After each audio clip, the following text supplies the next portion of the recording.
টানা বৃষ্টিতে কুড়িগ্রামের তিস্তা, ধরলা, দুধকুমার ও ব্রহ্মপুত্র নদের পানি বৃদ্ধি অব্যাহত রয়েছে। তিস্তা নদীর পানি বিপদ সীমার কাছাকাছি পৌঁছেছে। এ অবস্থায় জেলার নিম্নাঞ্চল ও চরাঞ্চলে বন্যার শঙ্কা দেখা দিয়েছে। এরই মধ্যে বিভিন্ন এলাকার ফসলি জমি তলিয়ে যেতে শুরু করেছে। নিজের ক্ষতিগ্রস্ত হলেও পাট কেটে ফেলতেছি।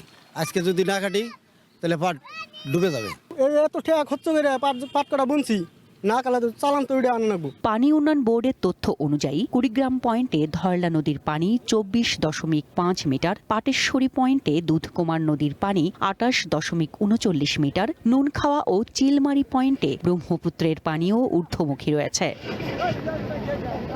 পানি বাড়ার কারণে রংপুরের গঙ্গাচড়াই মহিপুর তিস্তা সেতু রক্ষা বাঁধে দেখা দিয়েছে ভয়াবহ ভাঙন। এতে হুমকির মুখে পড়েছে সেতুসহ রংপুর কাকিনা সড়ক। গত বছর বাঁধটির প্রায় 100 ফুট নদীগর্ভে বিলীন হয়। তখন 14 লাখ টাকা ব্যয়ে বাঁধের উজানে বাঁশের পাইলিং করে তা রক্ষার চেষ্টা করে এলজিইডি। পরবর্তীতে টেকসই কোনো পদক্ষেপ না নেওয়ায় পানির তীব্র স্রোতে ভেঙে যায় সেই পাইলিং। নির্মাণে নাম্বার 1 শাহ সিমেন্ট। তারা নাকি খুব বিশেষজ্ঞ, সেই বিশেষজ্ঞ টিম এসে এখানে শুধুমাত্র বাঁশের পাইলিং দিয়েছিল, সেখানে নাকি 14 লাখ টাকা ব্যয় হয়েছে। আমরা বলছিলাম 10 লাখ টাকার খালি এখানে বস্তা ফেলান, আর কিচ্ছু করা লাগবে না। ওনারা 14 লক্ষ টাকার বাঁশের পাইলিং দিল।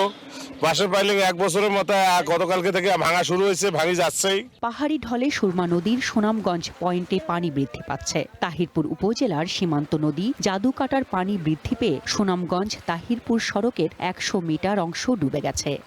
কোথাও কোথাও বিপদসীমার কাছাকাছি চলে যেতে পারে। সেক্ষেত্রে আমাদের যে সুনামগঞ্জের যে নিম্নাঞ্চল আছে সেগুলো সাময়িকভাবে প্লাবিত হতে পারে।